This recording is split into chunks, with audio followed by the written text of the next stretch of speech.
හා බැයිද? හරි. අර දාන්න.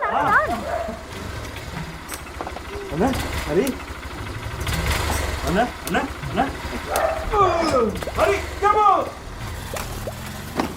Jika magi kan di baik keka magi kan di mana jika udah මං කියලා දුන්නා නේ බ්‍රේක් එක එක කමන්න හොඳ ෆොටෝ එකක් බලලා තියා ගන්නවා හදිසියෙ ප්ලාස්ටික් සර්ජරියක් කරන්න උනොත්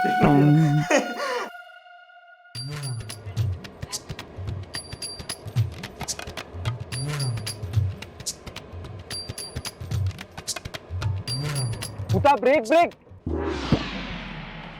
ඇයි සර් මොකද එකපාරට සතෙක්වත් පැන්නද පුතාට පේනවද අර ඉස්සරහෙන් බයික් එකක් පැදගෙන ගෑනු කෙනෙක් යනවා.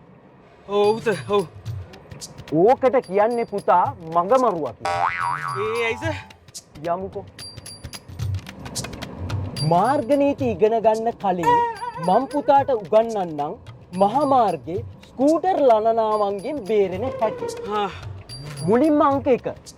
කොයිම වෙලාවකවත් එයාලව ඉස්සර කරන්න යන්න එපා. මොකද පාර කොච්චර ඉඩ තිබ්බත් උන් යන්නේ පාර මැද.